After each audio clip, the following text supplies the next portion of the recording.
예, 더불어민주당의 서영교 의원입니다. 우선 대법원장 후보자가 되셨습니다. 어깨가 무거우시겠습니다. 예, 그렇습니다. 예, 한번 사양하셨다고 들었어요. 그렇습니까? 1000번, 10,000번도 더 사양하고 싶다. 나라와 국민을 위해 누를 끼치진 않을까. 이런 무거운 마음이다. 이렇게 말씀하셨어요. 예, 그렇습니다. 예, 그런 마음으로 임해 주십시오. 그런 초심 그대로 꼭 갖고 계셔야 합니다. 나라와 국민을 위해 삼권 분립의 법원의 수장이 어떤 독립적인 판단을 해야 되는지 헌법과 법률에 의해 우리는 법관의 자격을 이렇게 얘기합니다. 법관은 헌법과 법률에 의해 양심에 따라 독립적으로 심판해야 된다. 맞습니까? 그렇습니다. 판사들이 헌법과 법률에 의거하고 그리고 또 양심에 따라 독립적으로 할 수 있도록 보호해 주셔야 됩니다. 그리고 우리 대법원장께서 이것을 잘 지키시고 조금 전까지 말씀하셨던 소수와 약자 이야기하셨습니다. 맞습니까? 그렇습니다. 권력으로부터 독립해서 소수와 약자 그리고 국민을 보호할 단단한 각오가 되어 계십니까? 예, 그렇습니다. 대통령의 권력이 아주 강하다. 이게 대한민국입니다. 특히 요즘과 같은 경우엔 대통령의 권력이 너무 강한 거 아니야? 이렇게 언론 그리고 국민 그리고 정치권의 비판이 있습니다. 이로부터 독립적일 자신 있으시지요? 예, 그렇습니다. 흔들리지 않을 자신 있으시지요? 예, 그 전에 대법원장이 권력으로부터 독립되어 있지 못하다. 이런 이야기들이 많이 있었습니다. 양승태 대법원장 같은 경우에는 지금 사법적인 심판도 받고 있습니다. 어떻게 독립적인 자세를 확실히 가지시겠습니까? 예, 저는 평생 헌법과 원칙을 벗어난 적이 한 번도 없었습니다. 삼권 분립의 한 축을 담당하게 되면은 틀림없이 사법권 독립을 수호하는데 최선을 다하겠습니다. 오늘 약속하셨고 그렇게 하셔야 됩니다. 그러면 제가 이런 말씀 하나 드리겠습니다. 어제 경기도청에 검찰의 압수수색 영장이 있어서 검찰이 경기도청에 들이닥쳤습니다. 경기도지사 김동연 도지사의 방을 뒤지기 시작했습니다. 그런데 말이죠. 이것은 이재명 전 경기도지사 관련한 내용이었고 김동연 도지사가 선출되기 1년 전에 벌써 이재명 전 도지사는 그만두었습니다. 1년 전에 그만두었고 벌써 경기도만 해도 13번을 압수수색하고 그리고 한 달 내내 머무르면서 압수수색했다. 이런 이야기도 있습니다.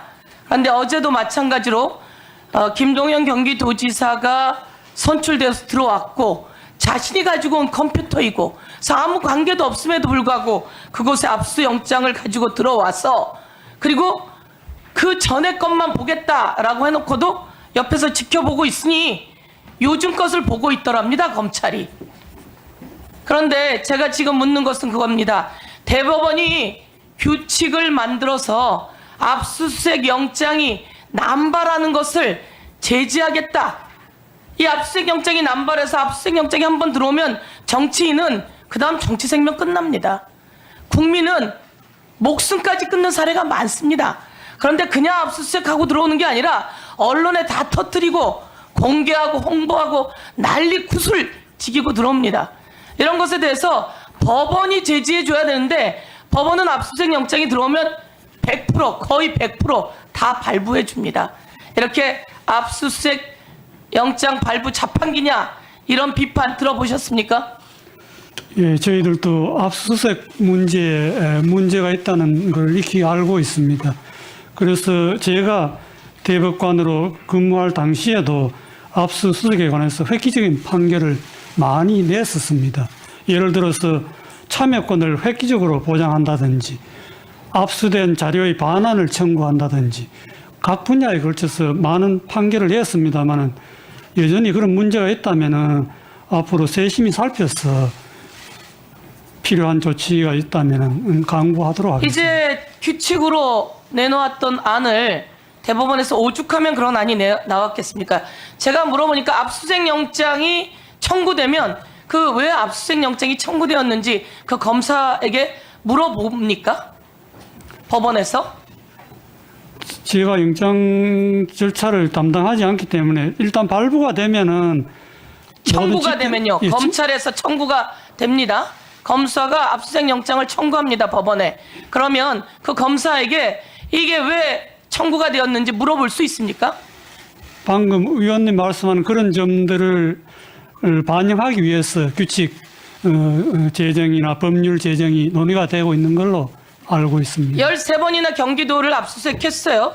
그 경기도지사는 벌써 바뀐 지가 몇 년인데 현재 경기도지사 사무실을 압수수색한다고 검찰이 압수수색 영장을 청구합니다. 그러면 이게 왜 청구되는 건지 이게 맞는지 타당한지 정도는 검사에게 물어봐야 되는데 현재 제도는 그걸 물어보지 않는다는 겁니다.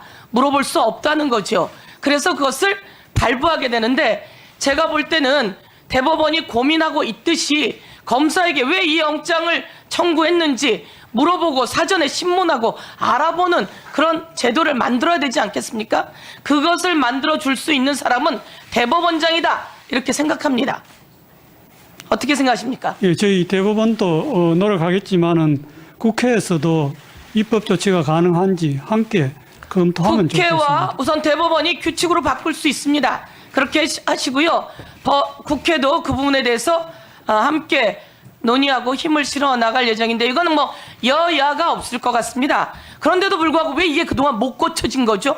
검찰은 왜 이렇게 불이었는지 열심히 일하는 검사들 그리고 국민을 지키는 검사들 존경하고 존중합니다. 오늘 감사의 말씀도 드리고요. 그러나 일부 남발하는 검사에 대해서 이에 대해서 확실하게 제지하는 대책을 가져야 사법부의 독립도 또 가져나갈 수 있다고 생각하는데 다시 한번 제도적인 장치를 위해서 어떻게 역할하실 건지 답변 주십시오. 예, 뭐 원론적으로 말씀드리면은 아시다시피 최근에 형사소송 개정으로 조서의 증거 능력이 많이 약화되었습니다. 그 반면에 압수수색의 필요성이 증대된 것은 또 틀림없는 사실입니다. 한편 그 필요성이 증대되다 보니까 압수수색에 많은 영장이 청구가 되고 또 그 과정에서 상당한 문제점이 있다는 것도 드러났습니다. 그런 여러 가지 점을 포함해서 대법원장에 취임하게 되면 대법관 회의에서 이런 문제를 공론화시켜서 논의를 해보겠습니다. 예, 서영교 위원님 수고하셨습니다.